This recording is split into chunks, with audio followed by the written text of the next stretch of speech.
regra geral, não vai ultrapassar. Então, você vai lá no juizado, explica você mesmo, com as suas palavras, pessoal, tá aqui, não, você não precisa ser um jurista e fazer uma petição completamente, né, técnica, né? Você vai explicar, comprei a geladeira dia tal, parou de funcionar dia tal, entrei em contato com a empresa lá, com a fabricante dia tal, ou com a loja dia tal, me mandaram para cá, mandaram para lá, um jogou a responsabilidade para o outro, depois foi para o importador, depois foi para a fabricante, depois para a transportadora, etc. E eu estou me sentindo lesado. O que eu quero? Aí você faz o teu pedido. Quero que consertem minha geladeira, quero meu dinheiro de volta, quero uma indenização por danos morais, né, pelo descaso que eu sofri. Tá? E nisso, né, pessoal, isso como é bacana para a vida de vocês, tá?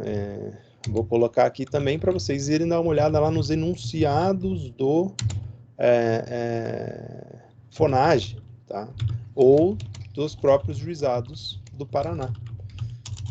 Por quê? Porque, por exemplo, dentro dos enunciados do Tribunal de Justiça do Paraná, com relação aos juizados especiais, tem um que diz assim: desrespeito ou descaso com o consumidor gera dano moral. Aí você não vai precisar ir lá atrás da lei, onde que diz, o que causa dano moral, como que causa, etc. Já tem um enunciado lá. Foi tanto processo para discutir se causava dano moral ou não causava dano moral isso, que eles fizeram um enunciado, dizendo assim, gente, se entrar com processo e mostrar que teve descaso com o consumidor, você vai ter direito a receber uma indenização por danos morais. Tá? Pronto, é fácil assim. Tá?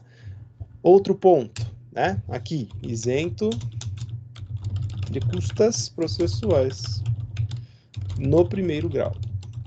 Tá? Então, se você perder o processo em primeiro grau, né, você foi lá, entrou com o processo da geladeira, perdeu. Putz, estava errado, né? Realmente já tinha estourado seu prazo de garantia aí. Né? Ou, poxa, o juiz entende que a empresa estava agindo de maneira correta, né? Porque a gente pode se enganar, às vezes acha que está sendo lesado, mas não está. Tá? Já garanto para vocês que na grande maioria dos casos que você começar a se sentir lesado, você está sendo lesado. Tá? E o ponto, você não paga nada. Né? Então, dica, né? Usem o juizado. Né? Mais do que o PROCON. Geralmente eu falo isso nas turmas de direito do primeiro período, e explico lá como funciona o PROCON ou não, mas aqui eu já falo direto para vocês. Pessoal, o PROCON não dá indenização por danos morais, o juizado dá. Tá? Então, eu sempre aconselho, procure o juizado. Não gasta com advogado, até 20 salários, não gasta custas processuais, porque é de graça, você mesmo faz. Tá? Geralmente, quando você vai sozinho sem advogado, a justiça tende a dar, né, uma olhada mais para o seu lado, vamos dizer assim, eles tentam te ajudar, porque o cidadão, né, tá procurando lá o direito sozinho. Tá? Então, inclusive, antes da pandemia, lá dentro do tribunal, tem um espaço das faculdades lá, né? Então, faculdades fazem convênio com o tribunal e colocam um quiosque lá que você pode se informar lá. Tá? E aí eles te ajudam, falam, realmente tem direito, não esqueça de colocar isso na petição e tal. Né? Deixa eu arrumar Paraná aqui que está me incomodando, letra minúscula. Beleza. Então, não tem custos. Vão fazer isso. Muito bem. Se não tiver, né, se não for caso do juizado especial, você vai para a justiça chamada justiça comum, né, ou justiça comum estadual. Tá? O nosso país ele é dividido dessa maneira, né? Então nós temos cada estado tem o seu tribunal e o tribunal ele coordena a justiça dentro de cada unidade federativa. Tá? Quando for uma ação contra a União, tá? Pode ser contra uma autarquia da União, se for uma empresa pública que é federal, né? Por exemplo, Caixa Econômica Federal. Aí você não vai para a Justiça Estadual, você vai para a Justiça Federal. Também tem juizado especial federal. Então, se você tem um problema com a Caixa Econômica, pessoal, vai ter que entrar com uma ação, Justiça Federal, tá? Pode ser de um juizado mesmo, sem problemas. Muito bem, tá? Não é ainda o ponto da aula falar dessa competência. O ponto aqui seria o quê? Então você vai entrar com esse processo. Tá? Entrou com o processo. Muito bem. Seu processo vai tramitar. Você vai oferecer a petição inicial, a empresa ou a pessoa que você está processando vai se defender, vai existir uma audiência onde vão ser ouvidas as testemunhas, né? Vamos tentar descobrir se os seus documentos vão ser avaliados, etc. vai chegar no final, o juiz de primeiro grau, ele vai prolatar uma sentença, tá? Sentença de primeiro grau. Essa sentença é o entendimento do juiz sobre o seu caso. Ele falando assim, olha, realmente fulano demonstrou que sofreu a lesão porque ainda estava no prazo de validade ou de garantia o produto, né, estava dentro dos 90 dias que é garantido aos bens duráveis pelo Código de Defesa do Consumidor, etc. Tal. Por isso, né, condeno lá, usar uma empresa, a Philips, sei lá, a pagamento ou a devolução do valor pago no produto, mais uma condenação por danos morais, pelo descaso com o consumidor, etc. Tá? Condenou. Beleza. Isso é a sentença. Essa é uma decisão de primeiro grau. Tá? Essa decisão de primeiro grau, pessoal, a sentença, ela não é, tá? Ou ela não forma jurisprudência. Tá? Jurisprudência, se separar a palavra aqui, né, é a prudência, né, da justiça. Né? Agora, se for, né, explicar o que significa a palavra, é o entendimento dos tribunais. É qual foi a prudência que a nossa justiça formou, qual é o consenso que se chegou sobre algum tema. Só que para decisões de primeiro grau isso não serve. Tá? Então, você teve essa sentença.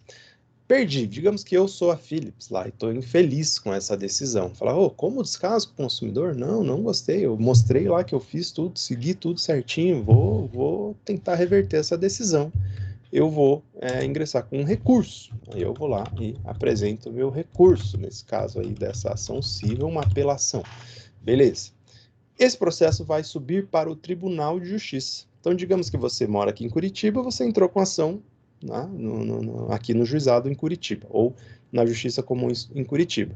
Quando eu recorro, esse processo ele sobe para o Tribunal de Justiça. O Tribunal de Justiça ele atende o estado inteiro. Então, se você entrou com ação em Maringá, onde for, Goiôerê, aonde for no interior, o seu processo, quando entrar em recurso, ele vem para o Tribunal de Justiça. Muito bem. Então, é o nosso famoso TJPR aqui. Esse processo, pessoal, ele agora vai ser decidido por 3 desembargadores. Tá? Então, vai primeiro para um desembargador que nós chamamos de relator.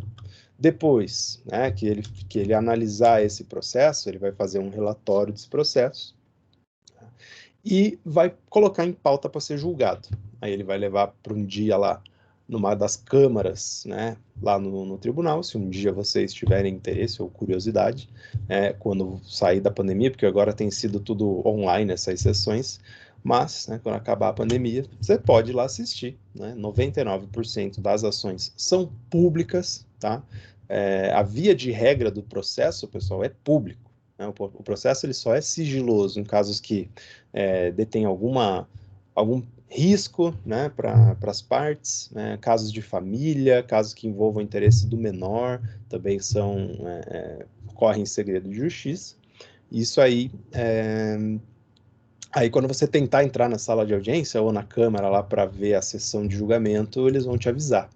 Falar, pois não, o senhor é parte, o senhor é testemunha, alguma coisa desse processo? Vai falar, não. Então, por favor, se retire, porque está em segredo de justiça. Mas a maioria das vezes isso não acontece. Na maioria das vezes, quer dizer, né, a via de regra é que o processo ele é público.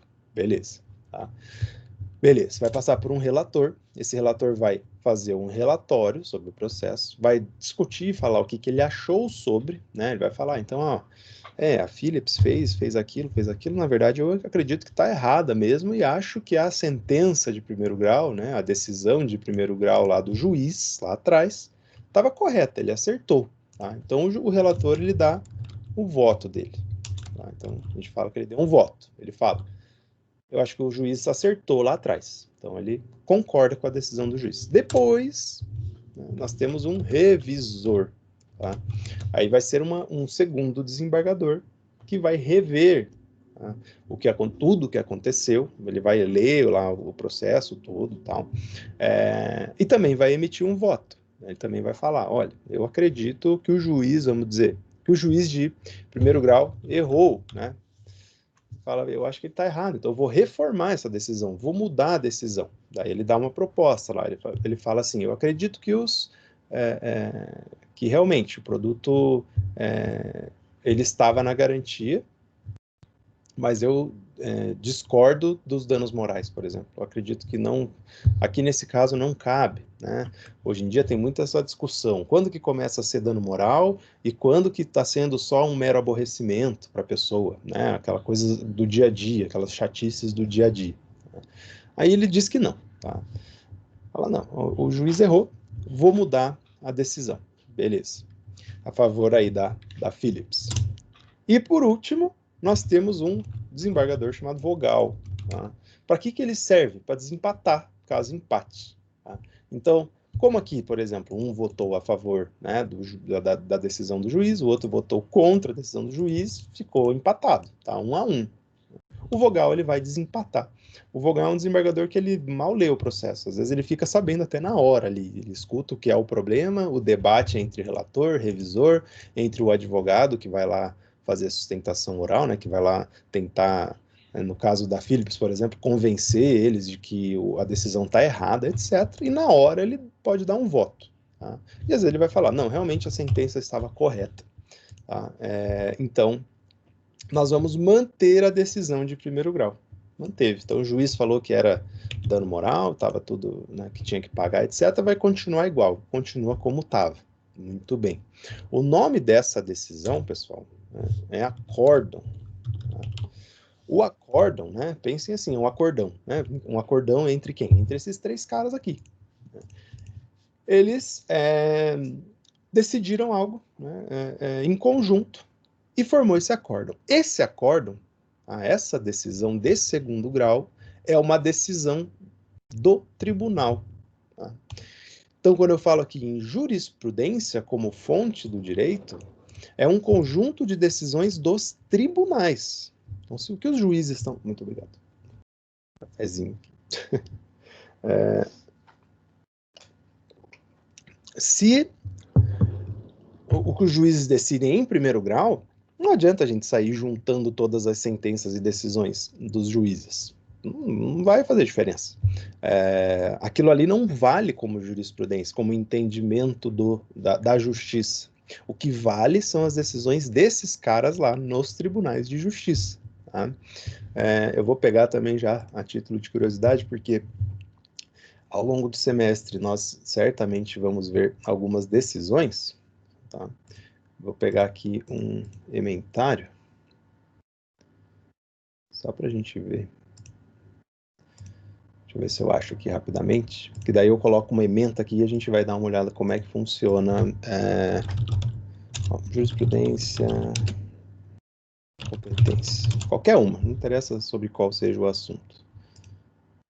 Só para vocês verem como é que geralmente funciona. Né? Decisão dos tribunais. Eu não vou conseguir copiar, porque o site não me deixa copiar. Tudo bem, na aula que a gente for falar sobre isso, eu coloco lá.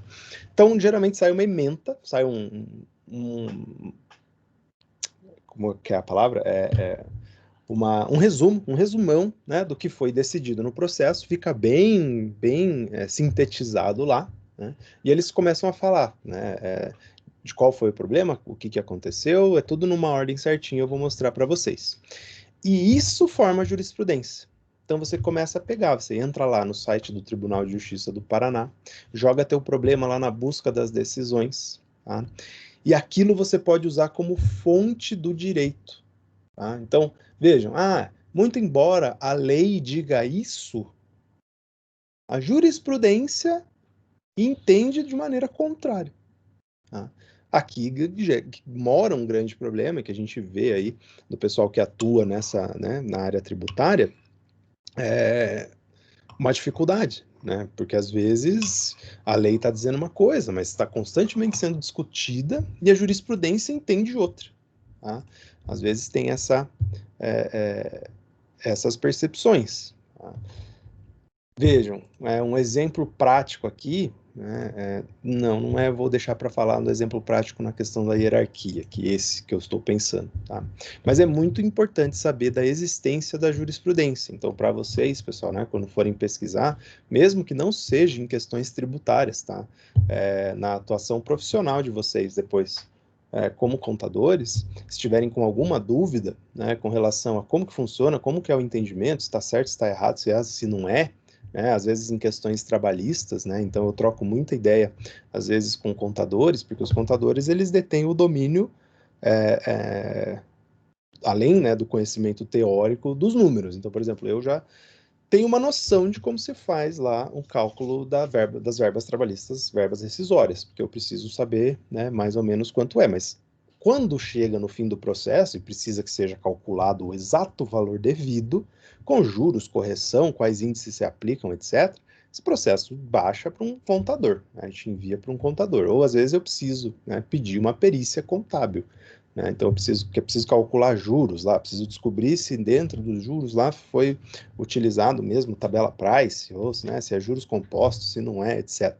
Para descobrir se alguém está sendo lesado ou não. Manda para o contador. E às vezes o próprio contador, quando ele vai emitir o laudo, né, e vejam, isso diferencia depois, pessoal, vocês, no quanto vocês podem cobrar nessas perícias contábeis, né? Se você manda só o cálculo e só o número, só o valor, você obviamente vai cobrar pelo serviço, mas é um trabalho comum. Agora, eu já peguei alguns contadores, né, que cobram muito bem pelas perícias, que o que eles fazem? Eles juntam jurisprudência, pessoal, né? Então é muito engraçado que às vezes vem a conta, né, e às vezes vem jurisprudência dizendo lá, olha, nessa modalidade de contrato que foi feita o pacto desse tipo de juros não é aceito, né, esse tipo de cobrança de juros, etc. e tal, e daí tem emendas e decisões, etc. Poxa, né, se torna um trabalho extremamente profissional e prático, né, inclusive aí para advogados, etc. Que ajuda muito, né? Então, exercício aí, quando vocês tiverem alguma dúvida, algum problema da vida pessoal, ou seja, no trabalho mesmo, entrem lá no Tribunal de Justiça, tá, do Estado do Paraná e pesquisem, tá, a jurisprudência. Tem uma caixinha de pesquisa lá, vocês procuram. Vão se habituando, no começo vai ser difícil, né? Por exemplo, tem uma ementa aberta que eu vou ler para vocês, diz assim: conflito de competência, ponto. Empresa em recuperação judicial, ponto. Depósito recursal, ponto. Levantamento anterior à suscitação do conflito, ponto. Conflito de competência sem objeto. Ele vai delimitando de uma maneira bem resumida tudo o que aconteceu, né? Então teve um conflito de competência. Então ficaram em dúvida. Quem que julga esse processo? Às vezes fica nessa dúvida. Putz, será que é a vara civil? Será que é a vara da fazenda pública? Qual das duas, né? É uma empresa, daí fala, empresa em recuperação judicial. Sabemos que o problema é de uma empresa que está em recuperação judicial. Depósito recursal. Então, alguém entrou com um recurso e deu algum problema na hora de pagar o valor do recurso. Não pagaram. Então, vai ter alguma coisa com relação a isso, né? Daí vem em sequência. Então, você meio que vai tomando ideia do que aconteceu no processo, lendo, né, em sequência ali o ementário, tá? Isso, pessoal, tá? É prática para vocês, é uma coisa muito útil de vocês fazerem e saberem, tá? Principalmente a hora que vocês vão pesquisar algo que vocês não sabem, se você lê apenas a lei crua, ela te dá a noção, te dá a ideia de como funciona. Mas a jurisprudência, pessoal, geralmente tem aulas de como que funciona, qual a interpretação correta daquilo, e você pode aí salvar clientes, né, e fazer uma carteira, fazer um bom nome, né, dependendo da área de atuação que você vai estar, pelo seu conhecimento paralelo aí à parte, né, da contadoria, essa palavra que se usa, para poder auxiliar, né, o cliente nesse sentido. Agora, claro, né, pessoal, não se espera, né, que vocês desempenhem aí o papel de advogado, mas esse tipo de consultoria é muito válida. Então, encorajo vocês a fazerem isso. Então, não esqueçam, a jurisprudência são decisões de segundo grau,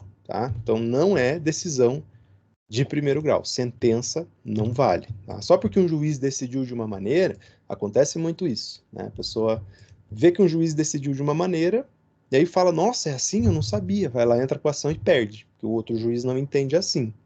Tá? Quando que começa a valer? Quando tem muita jurisprudência igual, muitas decisões de segundo grau dadas no mesmo sentido.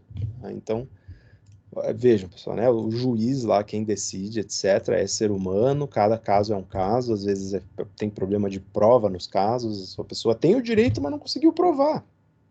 Aí perdeu. Aí você acha que toda ação daquele tipo é perda na certa, porque aqui é que ele perdeu. Não dá para saber, né? Tem que analisar. Então a jurisprudência ela é confiável. Muito bem.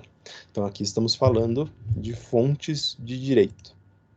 Também temos a doutrina, né? Mostrei para quem estava aí, não sei se nessa aula ou numa anterior, eu mostrei o livro lá do Paulo de Barros, que a gente vai utilizar mais durante o semestre, que é uma doutrina sobre direito tributário, chama Curso de Direito Tributário. Tá? Aquilo lá, o que é? É um pesquisador do direito, alguém com um nome já formado, uma pessoa que atuou muito tempo na área, ou foi juiz, ou foi promotor, ou era advogado por anos e anos e anos e pesquisou esse troço a fundo e escreveu um livro, né, delimitando tudo e como funciona a legislação. Tá? Então, é outra ótima fonte de direitos. Tá? Só que é muito mais técnico, né? A jurisprudência ela tende a ser, obviamente, tem a parte técnica explicativa, mas você já vê na prática ali quais são as decisões que foram tomadas com relação aos casos. Tá? Obviamente que a doutrina é muito importante também. Então, lembre que quando a gente fala doutrina, a gente está falando em literatura. Né? Qual é a doutrina melhor que se aplica aqui? É do professor X, do professor Y, tá? Que é o livro que ele escreveu sobre o tema. Então, geralmente é sobre direito civil, direito penal, direito tributário, direito do trabalho, etc. Alguém tem alguma dúvida? Estava ouvindo? Não? Tem um microfone aberto que eu vou mutar. Beleza. Então, isso ajuda bastante, tá, pessoal? Vocês terem essa noção da jurisprudência. Muito bem. Ok.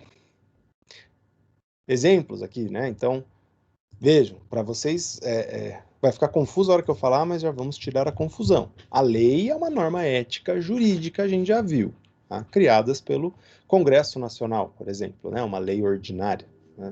Mas se for uma lei estadual, criada pela Assembleia Legislativa do Estado. Tudo bem. A sentença, pessoal, é uma norma ética jurídica, mas ela não é uma fonte de direito, tá? Então não confundam. Eu sei que é um pouco, bastante informação para pegar e para conseguir separar nas caixinhas, né, organizar as ideias, mas aqui nós estamos falando de norma ética jurídica. Né? Então, quando o juiz ele dá a sentença, ele fala para você, você deve para o outro. Né? Imperativa, contra o fato e violável. Tá? Agora, para dizer que é fonte do direito para você utilizar contra outras pessoas, a sentença ela não vale. O que vale é o conjunto de decisões do tribunal, que é lá quando são julgados por 3 desembargadores, tá? E aí sim é uma fonte do direito. Tá? Não é que seja apenas norma ética, mas é fonte também. Então, aqui a sentença derivada de uma decisão tomada por um juiz. Um contrato também é uma norma ética jurídica. Tá? Muito bem, eu já tinha comentado alguns exemplos desses, né, anteriormente.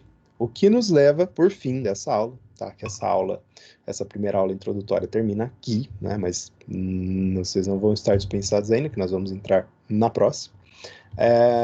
Que é a hierarquia de normas do Brasil. Então vejam, o nosso direito ele é positivado, é direito positivo. Então todas as nossas normas elas são escritas. Né? Então nós vemos lá que nós temos uma infinidade de normas. Né? É muita, muita, muita lei. Se vocês pesquisarem lá no site do Planalto, a quantidade de leis que tem. Né? Querem um outro exemplo, né, de norma ética jurídica?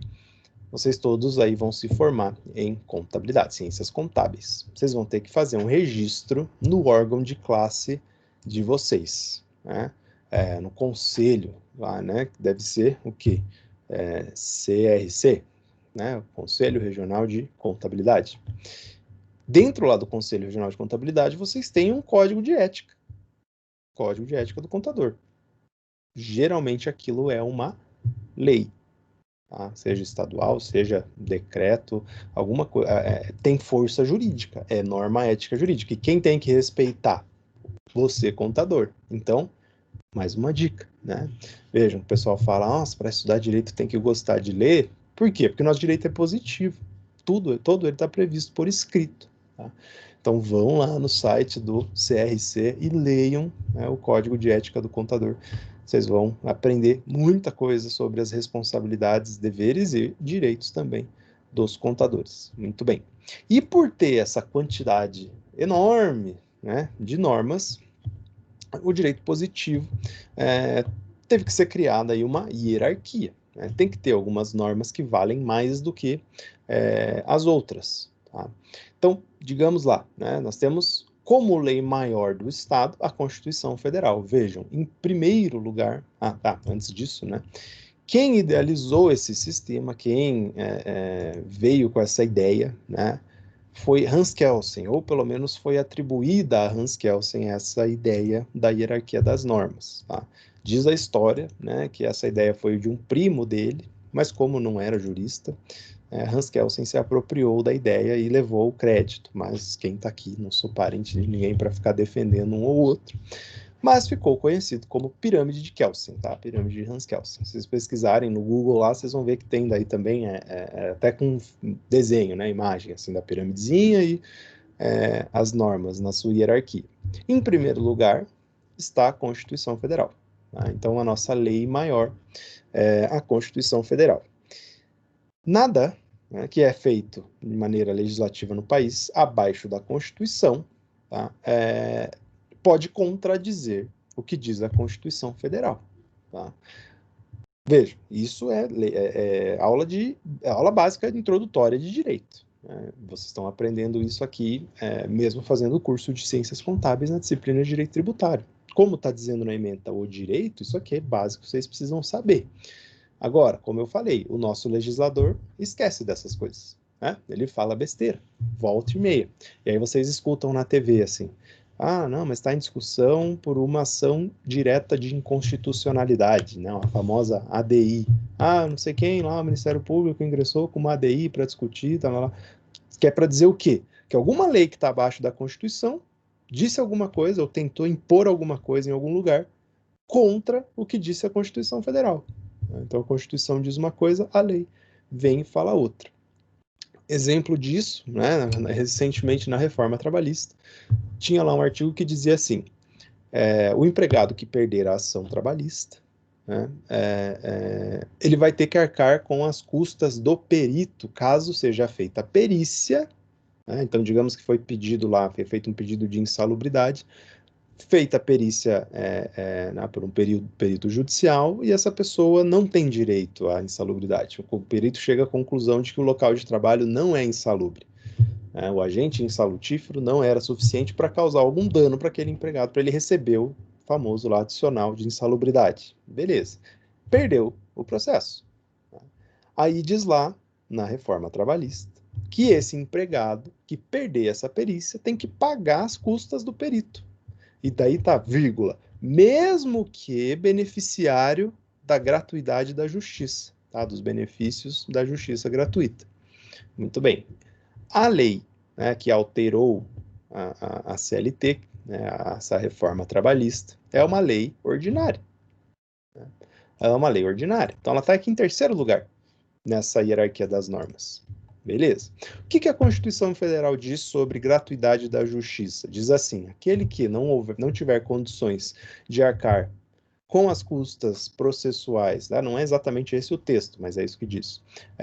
Quem não tiver dinheiro para pagar processo, para pagar custas processuais, em detrimento, né, da sua subsistência ou da sua família, né, tem isenção total de custas processuais. Né? A assistência judiciária gratuita ela é integral. Ou seja, aqui a lei ordinária veio e falou assim, se você perder a perícia, paga custa do perito, mesmo que for beneficiário da justiça gratuita. E a Constituição fala, se você não puder pagar, né, você não paga nada. A assistência é integral. Entrou em conflito. O que vale mais? Constituição Federal ou lei ordinária? A Constituição Federal. Então, essa lei, essa norma, esse artigo lá da reforma trabalhista já foi considerado, né, inconstitucional. Isso eu lembro dessa palavra que é sempre, quando vai falar em trava-língua ou palavra cumprida no direito brasileiro, como comumente, popularmente aí, se usa essa palavra, né? Fala inconstitucionalissimamente. Veja, é isso que está dizendo, tá? Alguma coisa contra a Constituição Federal. Beleza. Ainda, pessoal, tá? A gente ouve falar aí, às vezes, em criação de projetos de emenda à Constituição, né? As famosas PECs, né? Então, a PEC, lá, projeto de emenda à Constituição. Se passar uma lei dessa, né, se é aprovada, o que é feito é um enxerto na Constituição Federal, uma emenda nela, né? Vou lá e remendo um artigo, ou mudo alguma coisa. Essas mudanças na Constituição Federal, elas têm a mesma força da Constituição Federal, tá? É a mesma valia, tá no mesmo patamar aí. Também, tá? Todos os tratados internacionais que tratem sobre direitos humanos, tá? Que sejam ratificados ou aceitos pelo Brasil, né?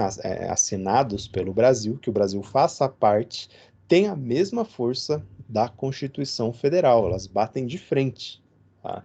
Então, se uma lei, né, ordinária lá disser algo contrário a um tratado internacional de direitos humanos, que o Brasil faça parte, obviamente, a lei não pode ser aplicada, tem que ser aplicado o tratado internacional. Tá? Então, também informação interessante aí. Ok, logo em seguida, as leis complementares, né? Então, eu já tinha falado para vocês. Leis complementares aqui são aquelas que vão complementar o texto da Constituição. Quando a Constituição não é clara, ela fala, compete à União a cobrança do tributo lá, imposto de renda à pessoa física. Como, quanto, onde, que jeito. Tem que inventar uma lei para dizer que jeito que cobra, quanto que cobra. Tá? E daí fizeram lá, por exemplo, o Código Tributário Nacional, que é uma lei complementar. Tá? Complementou a Constituição Federal. Leis ordinárias para tratar daquilo que não diz, né? A Constituição, geralmente ela toca na maior parte dos assuntos de maneira ampla, mas, né, a lei ordinária ela é criada para regulamentar situações comuns, né? Por isso ela é uma lei ordinária. Ao mesmo passo dela, nós temos as medidas provisórias. Tá? Medidas provisórias aqui que são atos do poder executivo, né? Então, o presidente, né, do chefe do executivo, o presidente vai lá e cria uma norma, cria uma lei. Tá? Essa lei é uma medida provisória. Ela tem tempo de validade curto, né, no máximo 90 dias, e aí ele altera alguma coisa. Então, por exemplo, né, eu sempre uso esse exemplo para a gente ver como esse sistema do direito positivo ele acaba sendo complexo depois para operar ele. A reforma trabalhista. Então, nós temos a CLT aqui. Então, todos os contratos de trabalho estão sendo regidos pela lei trabalhista, pela consolidação das leis do trabalho, lá, mais a Constituição, claro. Aí foi proposta a reforma trabalhista, que era uma lei ordinária. Aí ela foi aprovada. Aí, quando ela foi aprovada, logo em seguida, o presidente que estava interino lá, o Michel Temer, aprovou uma medida provisória, se não me engano, 808, o número dela, que mudava algumas questões lá da reforma trabalhista, da lei da reforma trabalhista. Então, se você estava trabalhando, né, antes lá do fim de novembro de 2017 ou 18, agora já me fugiu, você estava sendo regido pela CLT. Depois desse período, você passou a ser regido pela CLT com a reforma trabalhista mais a medida provisória. E aí passaram 90 dias e não foi aprovada a medida provisória. Ela não se tornou lei, porque tem essa possibilidade. A medida provisória depois pode ser discutida pelo Congresso Nacional e se tornar uma lei ordinária. Passar a ter vigor para sempre, infinito. Nesse caso da reforma, não passou. Então, aí depois desse período, você está lá regido pela lei trabalhista, pela CLT, com a reforma trabalhista, sem a medida provisória. Então, durante aí o seu período de trabalho, você está regido por 3 leis diferentes. Então, se você entrar com uma ação hoje, indo discutir os últimos 5 anos do seu contrato de trabalho, vai ter um período ali que a gente vai ter que analisar, né? Aquele período com a medida provisória, o período antes da reforma trabalhista e o período após a reforma trabalhista. Vejam que, às vezes, fica mesmo uma salada lá, e é por isso que precisa e demanda bastante estudo as questões. Tá? Depois nós temos os decretos, né, que são aí normas, né, é uma competência que a gente chama de residual, né, aquilo que não é do poder legislativo, tá, porque o poder legislativo ele é feito para criar norma, feito para criar lei.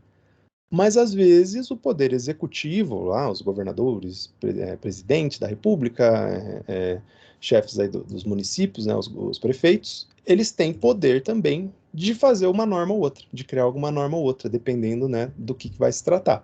Então, a medida provisória é um exemplo disso, que quem faz é o presidente da república. Os decretos, por exemplo, né, também vêm dos chefes do Poder Executivo. Então, o governador do estado vai emitir um decreto. Por exemplo, na pandemia agora, está se falando bastante, né, em decretos, né? Então, primeiro tem o decreto municipal, que diz lá que tem que usar máscara em todos os estabelecimentos, né? Aí, e também que, vamos dizer, os mercados e shoppings vão abrir até às 6 da tarde, chutando. Aí vem um decreto estadual e fala, não, o mercado e shopping vai abrir das... abre nesses horários, mas no fim de semana fecha. Vejam, né? Aqui a gente consegue fazer uma subdivisão dentro dessa hierarquia da norma. Primeiro vem o decreto estadual, depois o decreto municipal. Então, se o decreto municipal está em vigor e vem um decreto estadual em seguida, mesmo o municipal continuando em vigor, o que vale mais são as previsões do estadual, tá? Pela hierarquia aqui das normas. Muito bem. Depois, nós temos resoluções e portarias. Geralmente aqui são para gerenciar, né, os órgãos do governo, os órgãos do Estado, né, com E maiúsculo, em suas atribuições. Então, por exemplo, né, pega lá o PROCON. Dentro do PROCON, a lei não fala nada sobre como que vai ser feito o atendimento das pessoas. Se é por ordem de chegada, se é por senha, né, quanto tempo demora, né, o que tem que levar de documento, etc. Não diz. Aí quem é o diretor lá do PROCON emite uma portaria, cria uma portaria e fala assim, ó, né, a ordem aqui vai ser atendimento por senhas. As senhas são distribuídas a partir das 8 da manhã. Não tô vendo que vai, né, dar maior importância a norma para menor importância, tá? Aqui, né, já que é direito tributário, o exemplo de tributário que tem e funciona até hoje, pessoal, existe lá uma questão sobre o imposto de importação. Quem compra aí de sites de fora vai perceber, né? Se você importa alguma coisa, você vai pagar, você vai incidir lá pela regra matriz de incidência tributária, que a gente vai estudar o que no imposto de importação. Você vai ter que pagar esse imposto. Muito bem. Quando que se paga esse imposto? Quando você ultrapassa um determinado valor, então diz lá, né, a causa para pagamento desse imposto é trazer algo de fora do país, trazer uma mercadoria de fora do país. Tá? Ok. Aí tem toda uma regulamentação sobre etc.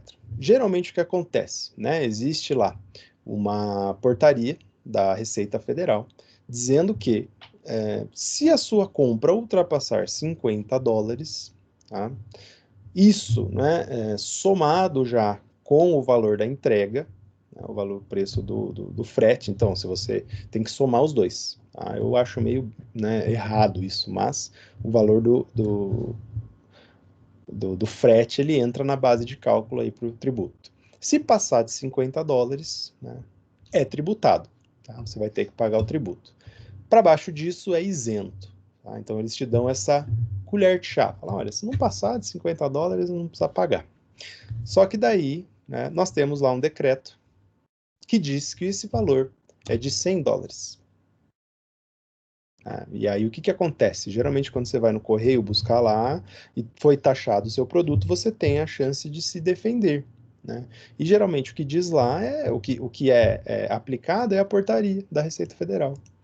Né? Aí você fica lá, tá bom, passou de $50, vou pagar o tributo. Né? Ou deixa quieto, não vou querer mais. Mas na verdade tem um decreto que diz que esse valor é 100. Vejam, qual é o argumento aqui para você não pagar esse tributo? Hierarquia das normas, a aplicação da hierarquia das normas. Na hierarquia das normas, o decreto tem mais valor do que a portaria, logo o que tem que ser aplicado é o decreto. Muita gente não tem tanta paciência de fazer isso, tá? Se vocês forem procurar aí na jurisprudência, por exemplo, né, como eu tinha falado antes, pesquisar essas coisas na jurisprudência, vocês vão encontrar, né, bastante jurisprudência nesse sentido, de que o que vale é o decreto, logo o valor é de $100, não é de $50 para tributar, tá? Então, fica aí essa questão da hierarquia das normas, beleza? Pessoal, alguma dúvida até aqui? Bastante informação, né, de conceito básico de direito, mas é importante saber, começar aí com o pé direito. Sim, não, talvez, quem sabe. Enquanto isso, vou abrindo aqui a próxima parte da aula.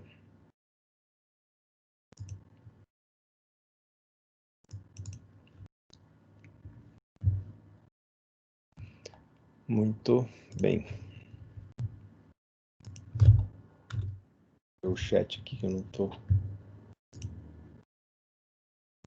Nada, né? Ninguém. Beleza.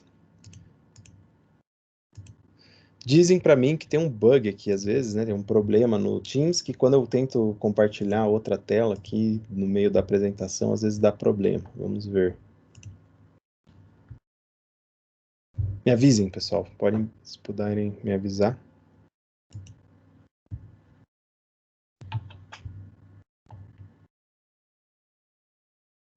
Estão vendo agora? Direito público e privado? Certinho, professor. Beleza. Então, vimos a introdução do direito, agora vamos pular aqui e falar sobre essa divisão que é feita, tá? Então, direito público e privado. O direito é uma coisa só, pessoal, tá? Essa ideia das nossas normas aí, jurídicas, né? Norma ético-jurídica.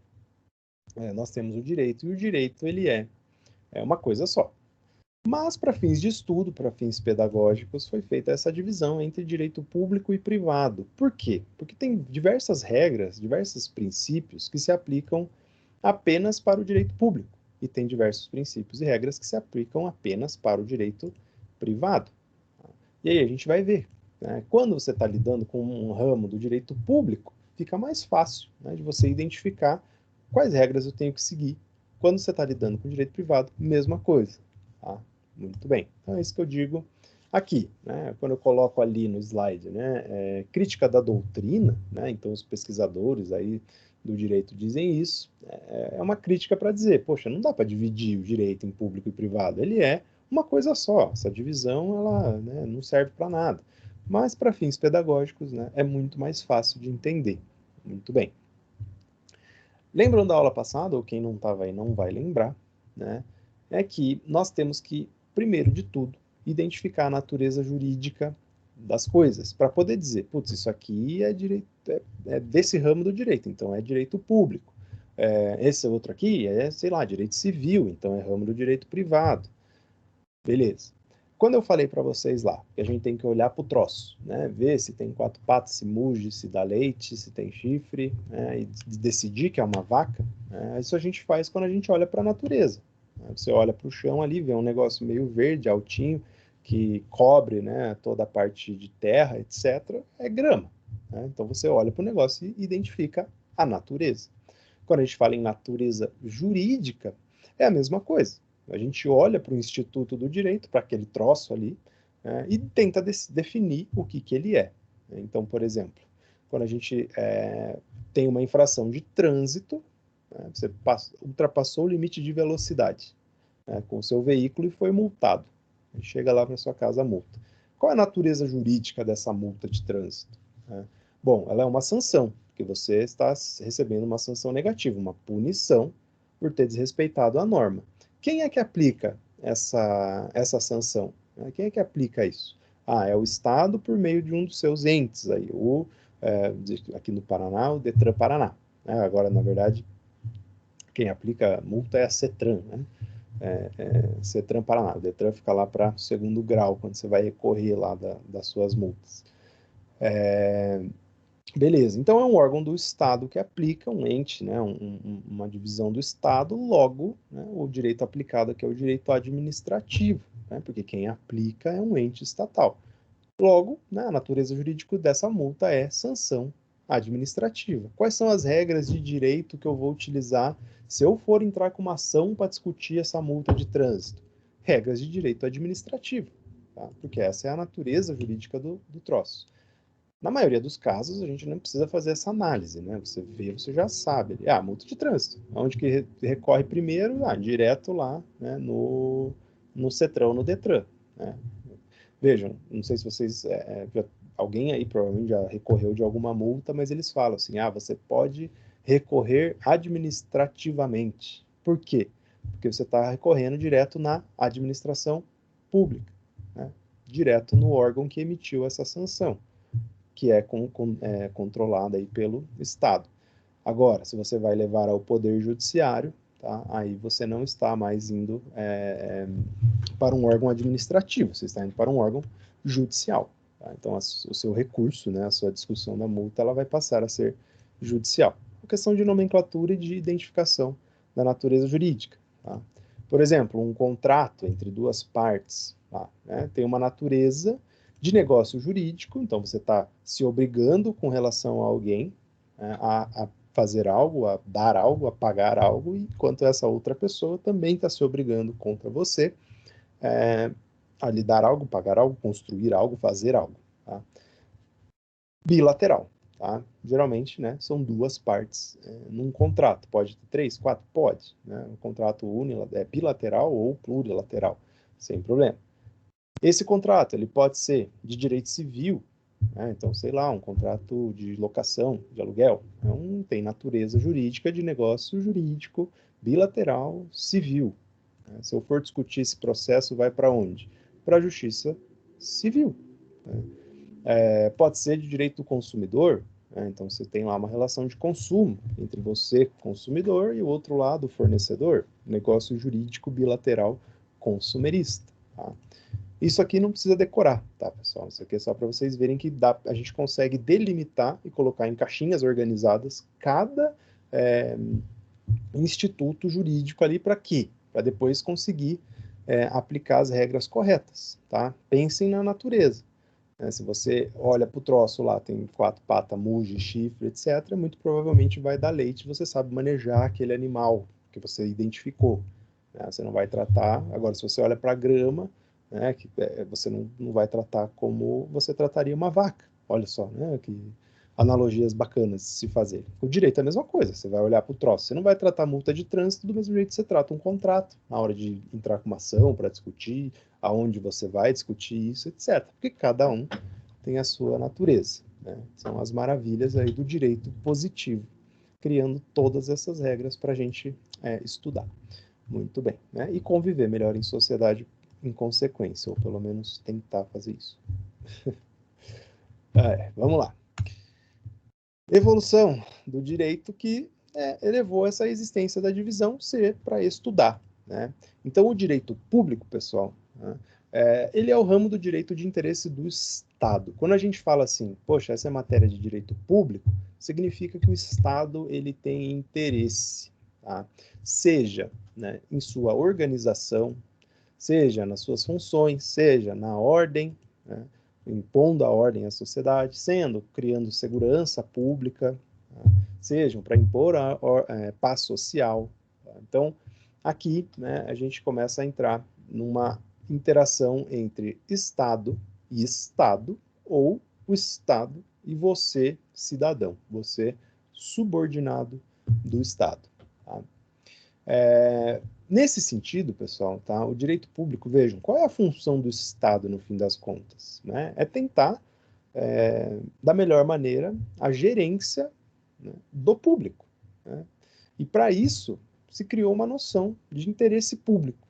Né? Então, no fim das contas, o Estado ele deve sempre atuar visando o interesse público, o interesse da sociedade que ele está gerenciando, que ele está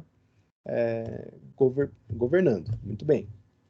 Então, aqui, né, se diz que o interesse público, tá, é uma conceituação que é difícil de fazer, eu extraí essa pequena conceituação da literatura, tá, diz lá que o interesse público se concretiza por meio da atuação da administração pública com organização, desses serviços públicos, a prestação desses serviços públicos, a utilização dos recursos financeiros públicos, né?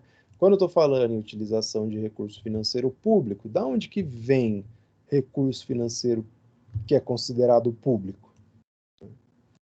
Nós vamos chegar lá, né, e começar a ver aí como funciona, de onde veio o direito tributário, né, que é da onde a maior parte da arrecadação pública acontece. Muito bem. Então, a noção de interesse público é muito importante, tá, para o direito público, porque se o Estado está agindo, né, com o interesse próprio do Estado apenas, né, ou, por exemplo, para saudar aí algumas das suas vontades próprias, né, no papel aí dos seus governadores, presidentes, etc., está errado, tá fazendo errado. A ideia é sempre atender o interesse público. Ele tem que agir dessa maneira, né, sempre em prol da sociedade, em prol do pessoal que ele governa, que somos nós. Uma característica aqui do direito público, pessoal, tá, é a verticalidade. Então, vejam, né, pensem em algo vertical. O Estado sempre soberano aqui em cima em relação ao particular, você, eu, né, quando se trata de matéria de interesse público. Tá? Essas normas são sempre de ordem pública, mandam ou proíbem alguma coisa. Tá? Então, se você tem aí um terreno, né, e aí estão terminando lá de construir a linha verde há 25 mil anos, né, e não terminaram até hoje, mas a sua casa, né, fica no meio de onde vai passar a linha verde. Veja, o Estado vai ou não vai poder te desapropriar desse terreno, dessa sua casa, para passar uma rua lá? Hoje o pessoal não está interagindo muito, eu acredito que é por causa do frio. Né? Todo mundo embaixo das cobertas assistindo aula. Claro que ele vai fazer isso, mas qual é a justificativa para ele poder fazer isso? Atender o interesse público. Né? Essa via, né, essa rodovia, ela vai agraciar aí uma parte da população muito maior do que o seu interesse particular. O seu interesse particular fica muito pequeno em frente ao interesse público. Logo, o Estado ele tem essa prerrogativa de atuar. Ele pode ir lá desapropriar sua casa. Claro, né? A gente não entrou nessa, não é nossa matéria, mas é claro que você deve ser indenizado, né, desse seu terreno, etc. O Estado tem que te pagar, né? Geralmente ele vai te pagar aí com um precatório, você vai levar anos para receber, mas, né, em tese, ele vai te repor aí o valor da sua propriedade. Muito bem. Então, lembrem disso. Direito público, tá? Tem verticalidade. O Estado aqui e você aqui embaixo. Tá? Também pensar, né, que daqui vai vir a ideia de soberania. Vejam, o Estado é sempre soberano frente ao particular, mas ele também é soberano frente a outros estados. Tá? Então, também isso vai ser importante, mas a gente vai falar ali dos princípios, tá, que regem ele. Muito bem. Temos o direito público interno, né, então que é o que regulamenta a nossa vida aqui dentro do nosso país, dentro da União, né, no Brasil, dentro dos seus interesses estatais e sociais. Então, quais são os ramos do direito, né, que são de caráter público, que são de direito público? Então, o primeiro deles, direito constitucional, aquela parte do direito dedicada ao estudo da Constituição Federal. Vejam, né, a Constituição Federal, ela é a nossa lei maior, ela tem previsões gerais e amplas sobre o funcionamento do nosso ordenamento jurídico, de como a sociedade deve se comportar, o que é melhor para você, cidadão, no entendimento, né, do Estado. Então, direito constitucional, obviamente, é de interesse do Estado. Tá? Óbvio, direito público. O direito administrativo, que é aquele que regula os órgãos da administração pública, seja autarquia, empresa pública, etc. Tá? O direito penal, né, aqui sobre maneira, porque o Estado ele é o único que pode aplicar penas, né, então se você comete aí um delito, né, somente o Estado pode, né, ele detém lá o monopólio do poder punitivo, lembrem disso. Né? Então, direito penal, ramo do direito público. Quem que aplica a pena? o Estado, né? Sem o juiz condenar, nada pode ser feito. Depois, aqui que é legal para a gente, ó, direito tributário. Né? O direito tributário, obviamente, é ramo do direito público. Quem é que cobra tributos, né? E de quem é o interesse na cobrança desses tributos? Né? É da sociedade em geral. Muito bem. Quem gerencia isso? O Estado. Né? A gente não tem como fazer essa utilização do dinheiro público. O que a gente pode é reivindicar. Né? Então, se você reivindicar lá que o Estado faça alguma coisa, geralmente você deve fazer isso ou cobrando do político que você elegeu, ou durante o período de votação, né? Você analisar lá quais são as propostas, acreditar que elas são verdadeiras e vão ser implementadas, né? E dar a sorte de seu candidato ser eleito e que ele aplique realmente e faça com que o tributo seja utilizado para aquilo que o Estado necessite de verdade, tá? Até porque, a gente vai ver lá na frente, os tributos eles não têm destinação específica, né? Não tem relação entre o tributo que se paga, né, e a destinação desse dinheiro. Né? Então, se você paga IPVA, não quer dizer que esse tributo, né, vá ser utilizado para a construção de rodovias, para consertar a rua, para arrumar sinalização. Não, tá? Ele não tem vinculação, o tributo ele não é vinculado a nada. Tá? Então pode ser que o dinheiro que você pagou aí, título de imposto de renda, vá para ser, né, para questão aí do estado em outro, né, outro estado da federação, não interessa, o seu dinheiro ele não é vinculado. Tá? Muito bem. O direito eleitoral, né, obviamente de interesse público, tá? Que a gente está falando da eleição dos nossos representantes e da maneira como que o direito rege isso, como que as normas prevêem isso. Então, o direito eleitoral, com certeza, ramo do direito público.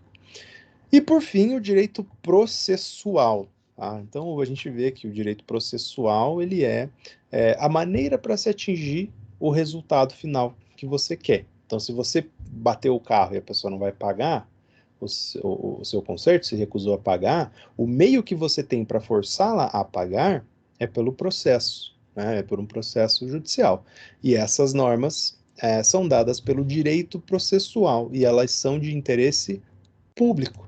Né? Então, o direito processual ele é ramo do direito público. Tá? Até porque quem dita a ordem processual, quem faz o caminho processual é o Estado, né? Na figura do Poder Judiciário, por aquilo que a gente chama de impulso oficial. Né? Então, se você não tramita o processo, se você entra com a ação e fica quieto, o Poder Judiciário vai fazer esse processo andar, ele vai dar continuidade a essa ordem de atos, né, que faz com que o processo chegue no fim. Ele vai falar, veja, né, agora mande a carta para citar o réu. Se você não mandar, ele pode te intimar de novo, falar cita o réu lá. Se não citar, né, vai a desistência do processo, acaba o processo. Tá?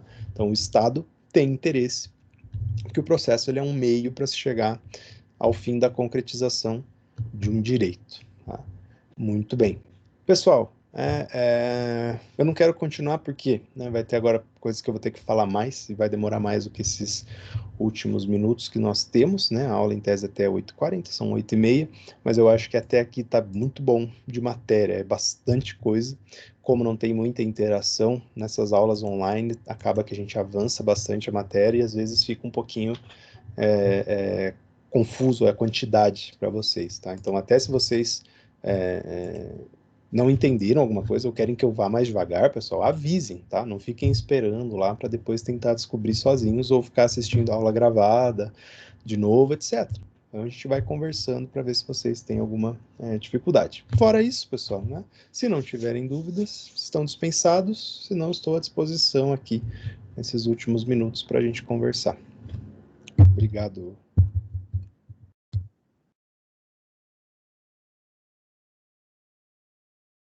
Tá tudo tranquilo aí, professor. Valeu aí. Valeu, Gabriel. Obrigado. Até segunda. Até mais.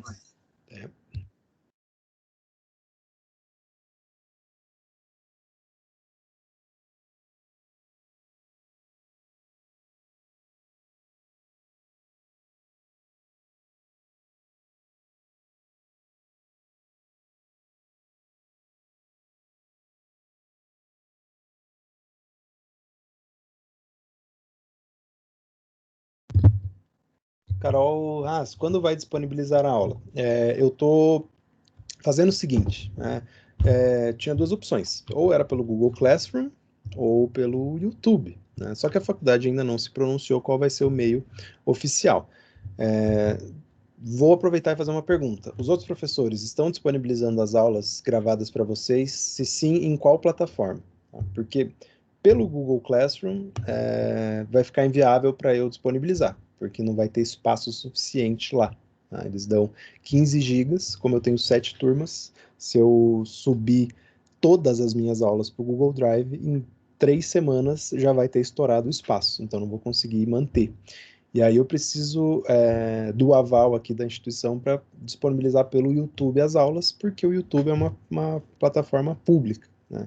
E aí, se não for, pode ser que pode colocar os vídeos da maneira privada, só que daí tem que emitir um link específico por aula para enviar, né? Aí eu tô vendo, se puder deixar público, eu já tô subindo, inclusive eu já tô subindo as aulas para o YouTube, só não mandei link ainda, porque eu estou aguardando uma resposta da instituição. Mas, de qualquer maneira, acredito que segunda-feira já começo a compartilhar com vocês de alguma maneira ou outra, tá? Então, para não deixar acumular muitas aulas, né? Pelo Drive não é ruim, mas uma questão de espaço, né? Não vai ter. Cada aula tem dado aí 400, 500 megas. 10 aulas já dá 4, 5 gigas, né?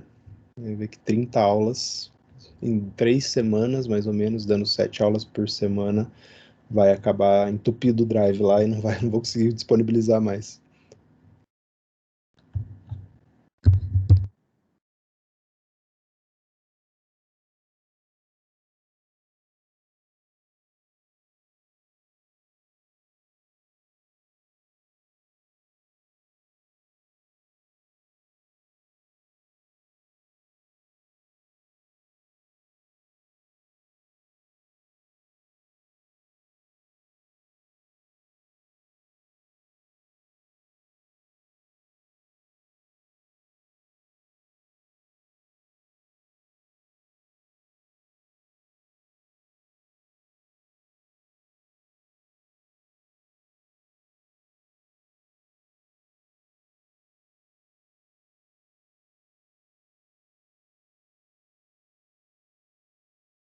É pra gente estar.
Beleza, pessoal. Não teve mais nenhuma pergunta, eu vou encerrar aqui. Até segunda-feira. Um abraço.